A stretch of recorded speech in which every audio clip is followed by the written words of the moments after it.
El Evangelio de Dios, segunda parte. En el estudio anterior estuvimos viendo la primera parte, hablamos también de esta advertencia, la cual la vamos a pasar ahora así de largo, porque ya sabemos en qué consiste. Pero en el estudio anterior vimos lo concerniente a la primera parte del Evangelio, que como lo he dicho, es lo referente a que Cristo murió por nuestros pecados. Encontramos, si recordamos, dos grandes cosas ahí, dos principios fundamentales para la salvación, que fue el amor de Dios y la justicia divina. En esta tarde vamos a estudiar la segunda parte, que es lo concerniente a que Cristo fue sepultado. Parece que esto no es muy relevante, pero es de suma importancia, importantísima esta parte también, porque Cristo fue sepultado estando muerto, y es que la sepultura es también una especie es un dato más bien completamente confiable de que Jesucristo estaba muerto. Dice la Escritura aquí, y que fue sepultado y resucitó al tercer día conforme a las Escrituras. A manera de repetición, en el primera inciso, el cuerpo de Cristo fue puesto porque estaba muerto. Y para ello vamos a ver algo muy sencillo. 5 testimonios de personas y de situaciones que hablan directamente acerca de que Jesucristo fue puesto en el sepulcro. El primero de ellos está aquí. Dice la Escritura: vinieron pues los soldados y quebraron las piernas al primero y asimismo al otro que había sido crucificado con él. Expliquemos un poquito esto. Cuando Jesucristo fue crucificado, crucificaron un malhechor a su derecha y otro malhechor a su izquierda. Y como ya el día declinaba y se estaba llegando a las 6 de la tarde, donde iniciaría el día de reposo judío, debían quitar los cuerpos de las cruces. Entonces apresuraron la muerte quebrándole las piernas, pero lo hicieron con los dos malhechores, y cuando llegaron a Jesús ya no fue necesario. Dice en este caso, este punto acerca del testimonio apostólico: vinieron pues los soldados y quebraron las piernas al primero y asimismo al otro que había sido crucificado con él. Mas cuando llegaron a Jesús, como le vieron ya muerto, no quebraron las piernas. Pero uno de los soldados le abrió el costado con una lanza, y al instante salió sangre y agua. Y el que vio testimonio, aquí está lo primero, y es muy poderoso esto, es obviamente Juan, el que escribió el Evangelio, el que escribió Apocalipsis, sus 3 cartas. Y él dice el que lo vio da testimonio, y su testimonio es verdadero, y él sabe que dice la verdad, para que vosotros también creáis. Porque estas cosas sucedieron para que se cumpliese la Escritura, que decía, o que dice: no será quebrado hueso suyo. Por esta razón no le rompieron las piernas. Y también otra escritura dice: mirarán al que traspasaron. En segundo lugar, también tenemos el testimonio de las mujeres que acompañaban a Jesús desde el estado de Galilea. Dice: y las mujeres que habían venido con él desde Galilea siguieron también y vinieron al sepulcro, y como fue puesto su cuerpo ellos también lo vieron y también son testigos. En tercer lugar, el testimonio de Cristo. Jesucristo previamente habló de su sepultura y lo dijo de la siguiente manera: porque como estuvo Jonás en el vientre del gran pez 3 días y 3 noches, así estará el Hijo del Hombre en el corazón de la tierra 3 días y 3 noches. Él lo dijo con anticipación, antes de que llegara el momento de la crucifixión, y así sucedió. En cuarto lugar, el testimonio del centurión y el reconocimiento del gobernador romano. Mas Jesús, dando una gran voz, expiró. Y entonces el velo del templo se rasgó en dos, de arriba abajo, y el centurión que estaba frente a él, viendo que después de clamar había expirado así, dijo: verdaderamente este hombre era hijo de Dios. Este hombre renuente, incrédulo, juntamente con los demás, tanto romanos como judíos que no creían, aquí obviamente sorprendido y aún atemorizado, testificó lo que creyó de Jesucristo al verlo morir. Pero hay una cosa aquí importante que señalar de este hombre: es el centurión, el responsable de los soldados que están ahí con él. Pero dice que estaba frente a él, estaba frente a la cruz, muy cerca de Jesús, frente al Señor. Y él, cuando vio que murió, se sorprendió al ver cómo expiró. Y dice en la parte que sigue: Pilato se sorprendió de que ya hubiese muerto, y haciendo venir al centurión, al que acabamos de hablar de él, le preguntó si ya había muerto.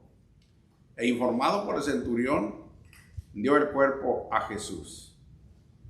Así, con todos estos testigos, ya van 4, entendemos claramente que el Señor verdaderamente estaba muerto cuando lo llevaron a sepultar. Y en quinto lugar, dice la prueba presencial de seguridad y de autoridad imperial. ¿A qué me refiero? A lo siguiente: Pilato les dijo, vinieron a Pilato los sumos sacerdotes y autoridades del pueblo de Israel, diciéndole que se acordaban que cuando Jesús vivía lo llamaron aquel engañador. Les había dicho que resucitaría, y entonces dijeron que hicieran algo, que no fuese que vinieran los apóstoles y robaran el cuerpo, diciendo que había resucitado. Bueno, los escuchó Pilato y les dijo: ahí tenéis una guardia, id y aseguradlo como sabéis. Entonces ellos fueron y aseguraron el sepulcro, sellando la piedra y poniendo la guardia. Sellaron la piedra con el sello del emperador, obviamente, y pusieron una guardia ahí. Aquí uso estas primeras imágenes para representarnos la sepultura y la roca que pusieron en la entrada, y por otro lado los soldados guardando también el sepulcro. Hasta aquí parece, así sencillamente, como vamos hablando de manera muy sencilla, pareciera que Jesús, el Hijo de Dios, hasta aquí llegó. Ya está muerto, ya lo juzgaron a su manera, que para mí no fue un juicio, fue realmente una cosa terrible lo que se hizo con él. Pero bueno, lo mataron, lo crucificaron, lo sepultaron, y ahora están ahí los guardias de Roma para asegurar que no lo vayan a robar los apóstoles. Y hasta aquí Jesús pareciera que va a quedar en el olvido. No parece que vaya a ir más adelante esto, pero hasta aquí hemos visto nada más, así de manera somera, cómo es que lo mataron, lo crucificaron, literalmente crucificándolo y luego poniendo su cuerpo en la tumba. Pero hay algo que debemos preguntarnos: ¿y el alma? ¿El alma de Cristo? ¿Qué pasó con ella? Voy a explicar un poquito aquí. El alma fue al Hades, pero la figura de Hades muy poco se trata en el Nuevo Testamento, muy poco. Y fue Cristo el que más habló o el que explicó un poco más de lo que se sabía en Lucas 16. Pero el Hades es la traducción en griego del antiguo Seol del hebreo. Los traductores, que aparentemente, o según se dice, como alrededor de 150 años antes de Cristo, tradujeron el texto hebreo al griego. Y ellos son los responsables de haber traducido de Seol a Hades, al griego. Pero en Seol se habla alrededor de 70 veces del Seol. Pero es una figura nada más que se refiere a la región de los muertos, al lugar donde iban o van los muertos que mueren físicamente aquí en la tierra, como cuando Cristo murió y lo pusieron en la tumba, pero el alma del Señor no estaba en la tumba porque es espiritual y la tumba es material. El cuerpo sí estuvo ahí, pero el alma no la puede retener, la tumba o el sepulcro. Y aclarando un poquito, recuerden que cuando estudiamos cómo Dios creó al hombre, hizo al hombre del polvo de la tierra. Hablábamos de la forma, de lo exterior, pero luego sopló en su nariz aliento de vida y fue el hombre un ser viviente. Ese, les decía en ese tiempo, ese aliento de vida, el soplo de vida que Dios le dio, es la parte esencial, el espíritu del hombre. Y Cristo dijo en el Evangelio de Juan, capítulo 6, verso 63, que la carne para nada aprovecha. Él dijo que el espíritu es el que da vida al cuerpo y que las palabras que él había hablado en esa ocasión, lo dijo, eran espíritu y son vida. Así que al salir el alma del cuerpo, el cuerpo queda vacío, queda sin vida. Pero ¿a dónde fue pues el alma de Cristo en este tiempo? Esta es la parte, podría decirlo así, más importante, más relevante al hablar de la muerte y de la resurrección de Jesús.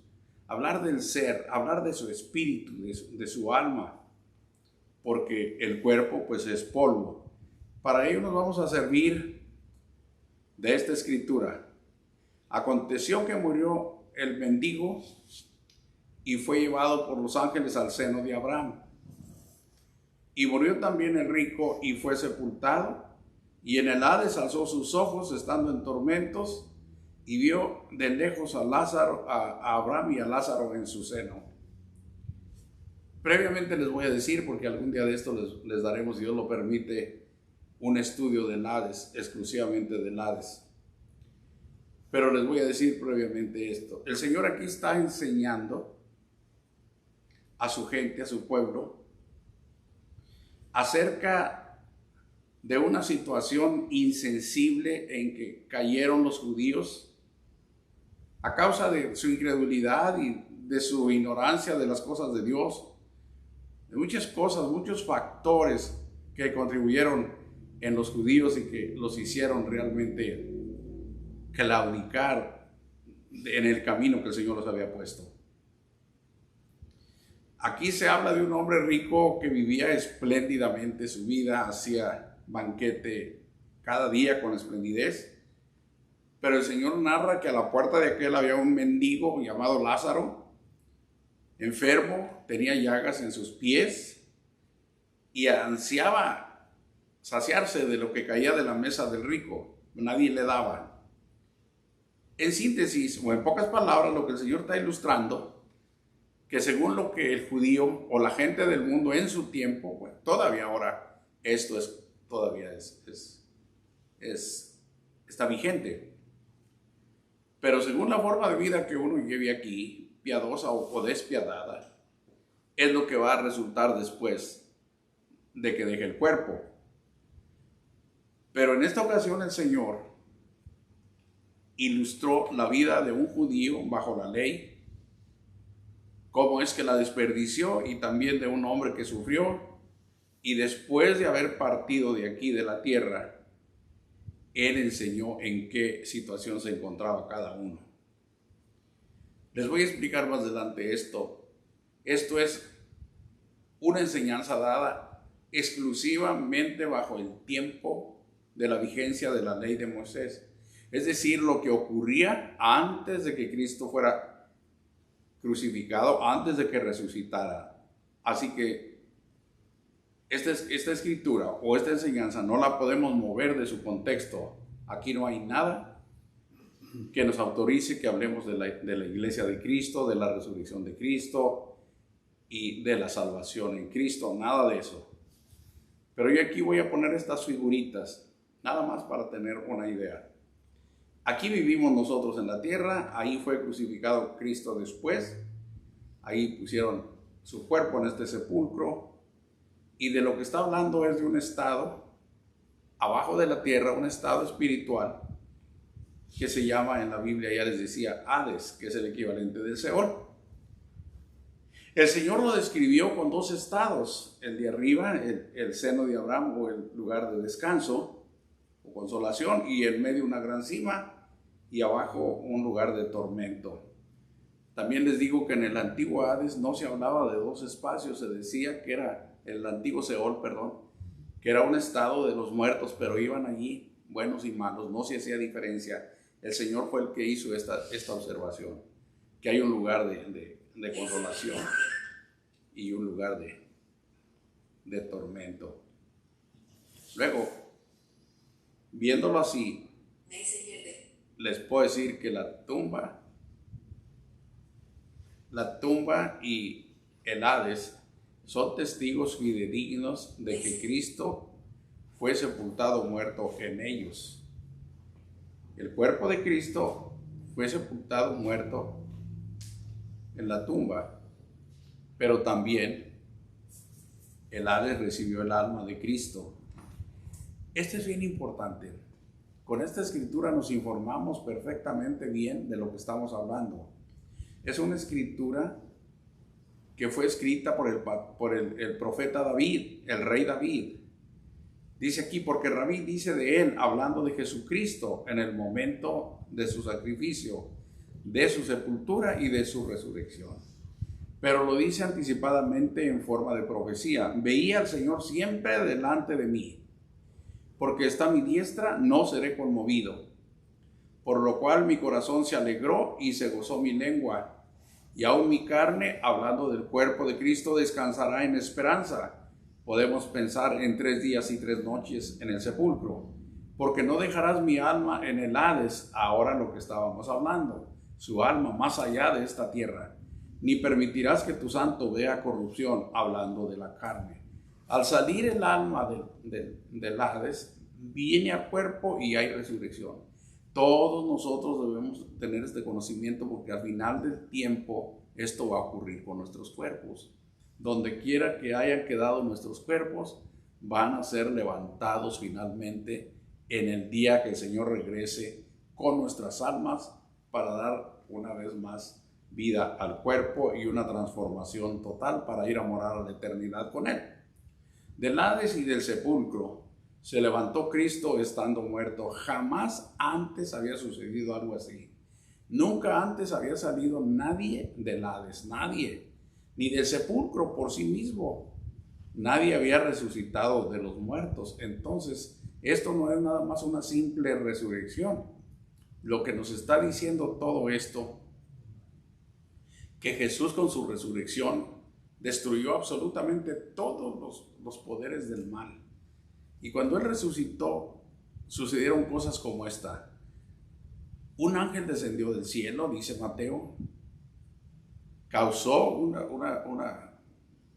tremendo evento muy poderoso, movió la piedra del sepulcro y llegaron unas mujeres que andaban buscando el cuerpo y dice, el ángel les dice, no está aquí. Pues ha resucitado, como dijo, venid, ved el lugar donde fue puesto el Señor. Y dice, habiendo pues resucitado Jesús por la mañana, el primer día de la semana, apareció primeramente a María Magdalena, de quien había echado 7 demonios. Cristo triunfante es el Rey de Reyes, es el Señor de Señores. Él ya salió de la tumba. Y en esta ocasión dijo, el apóstol Juan, que fue el que lo vio, dijo, cuando le vi, caí como muerto a sus pies y él puso su diestra sobre mí, diciéndome, no temas, yo soy el primero y el último, y el que vivo y estuve muerto, mas he aquí que vivo por los siglos de los siglos. Amén. Y tengo las llaves de la muerte y del Hades. Esto es ya muy después de la resurrección y de la ascensión al cielo, cuando el Señor se le apareció a Juan y le dio esta revelación. Pero él le testificó y le dijo que él es el que estuvo muerto, pero dijo aquí que vivo por los siglos de los siglos. Amén. Con lo que venimos viendo, la muerte llegó a su fin. El mal llegó a su fin. Ya el mal no debería de ser un problema para los hijos de Dios. Sin embargo, sigue causando problemas porque estamos aquí. Pero no es que el diablo, la muerte, el pecado tengan gran poder. El problema está en que nosotros no somos lo suficientemente entregados, dedicados, precavidos a las cosas del Espíritu, y por eso nos suceden situaciones que todavía nos hacen pensar a veces negativamente. Dice este comentario: Cristo destruyó al diablo, al pecado y a la muerte. A veces cuesta trabajo entender palabras como estas, destruyó, porque significa que lo hizo pedazos, lo acabó para siempre. Pero en algunos contextos aquí la palabra destruir significa hacer nulo su poder, quitarle la vigencia, quitarle la capacidad que tenía de hacer daño. Y Cristo destruyó al diablo, le quitó completamente el poder que tenía para destruir a la gente. Así que dice aquí, por cuanto los hijos participaron de carne y sangre, él también participó de lo mismo, para destruir por medio de la muerte al que tenía el imperio de la muerte, esto es, al diablo. Fíjense muy bien, fijémonos muy bien. Por cuanto los hijos, los hombres y mujeres, participaron de carne y sangre, humanos, él, Cristo, también participó de lo mismo, se hizo hombre. Pero el propósito de esta encarnación es para destruir por medio de la muerte al que tenía el imperio de la muerte, esto es, al diablo. Aquí es donde yo les decía, Cristo destruyó al diablo con su muerte y su resurrección. Pero como siguen las cosas del mal, de la violencia y de tanta injusticia en el mundo, a la gente le cuesta trabajo creer esto, pero no así a los que conocemos al Señor. Los que conocemos al Señor debemos estar perfectamente seguros de este triunfo de Jesús sobre el diablo. El Señor Jesús, con su muerte, lo estamos leyendo, destruyó al diablo. Y luego acá otra escritura dice, porque lo que era imposible para la ley, por cuanto era débil por la carne, Dios, enviando a su Hijo en semejanza de carne de pecado, y a causa del pecado, condenó al pecado en la carne. Otra vez la palabra condenó significa destruyó. Destruyó al pecado en la carne. Le nulificó completamente su poder al pecado. Y en este caso, como se trata de mi pecado, de su pecado, la persona lo tiene que entender y lo debe de aplicar. Es decir, el Señor ya destruyó mi pecado y por lo tanto a mí ya no me debe de preocupar, no me debo sentir culpable, me debo sentir libre, me debo sentir agradecido, me debo de sentir salvo, porque en eso consiste el Evangelio. Entonces ya vimos, en la parte de arriba se hizo hombre para destruir al diablo con la muerte. En la parte de abajo se hizo hombre para destruir el pecado con la muerte en su sacrificio. Entonces esos son los poderes del mal en el mundo que Jesús vino a destruir. Ahora aquí dice, pero que ahora ha sido manifestada por la aparición de nuestro Salvador Jesucristo. Está hablando de la misericordia de Dios, de la bondad de Dios. Dice que apareció Jesús y se manifestó esta misericordia, y dice que Él quitó la muerte. Ahí están, ya llevamos los tres poderes a los que me estaba refiriendo. Destruyó al diablo, destruyó el pecado y quitó la muerte. Esa es la muerte del pecado, la muerte eterna en la que los hombres viven separados de Dios. Y sacó a la luz la vida y la inmortalidad por el Evangelio. Si se fijan, a eso vino Jesús y eso es lo que hace el Evangelio. Pero hay una resistencia tremenda en el mundo para creer estas cosas. Lo peor de todo es que muchísima gente que cree en Cristo, que sigue según la enseñanza de Cristo, todavía está confundida mucha gente y todo esto lo tergiversa, lo malentiende y lo contradice. Y es una serie de cosas, de incoherencias que no dejan ver nada claro, ni la enseñanza ni la conducta de las personas. En esto es necesario trabajar. Hay muchísimo que hacer en estas cosas. Pero por lo pronto, ya hemos visto cómo Jesús fue puesto su cuerpo en la tumba, pero luego también lo primero, que todavía no es el tema, pero vimos ya un poquito por lo necesario, que resucitó y con ello destruyó al diablo, destruyó al pecado y destruyó a la muerte y estableció la vida eterna y la inmortalidad. Por eso todos los que obedecen a Cristo son hechos partícipes de su victoria.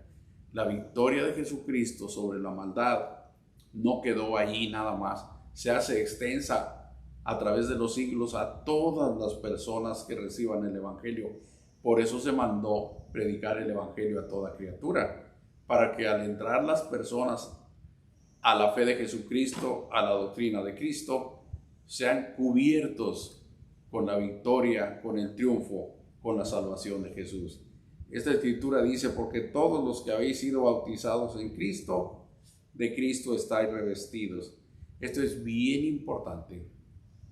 El apóstol Pablo escribió en una escritura cuando escribió a la iglesia de Filipos diciendo que ellos brillaban como luminares en un mundo de tinieblas, en una sociedad pecaminosa, pero que el cristiano brilla como un luminar. Jesús dijo que sus seguidores eran la luz del mundo. Pablo dice en Efesios que somos hijos de luz y que debemos de andar en luz. Bueno, todos los que han venido a Cristo y los que vendrán serán revestidos, como dice aquí, de Cristo, y esto quiere decir con su justicia, con su amor, con su verdad, con su salvación, con su poder, con su presencia, con todo. Entonces, esa es la realidad del Evangelio, esa es la salvación. Eso es lo que enseña el Señor a través de su palabra, y eso es lo que todo mundo debe creer. Entonces, en esta tarde yo les invito para que reflexionemos sobre esto y en su momento cada persona haga lo propio, que entregue su vida al Señor, que busque más intensamente, con mayor intensidad, con mayor dedicación. La verdad la encontrará y de esta manera poder ser, como lo estamos viendo allí, revestidos con Cristo Jesús. Muchas gracias por su atención y hasta la próxima. Muy chiquito. Sí.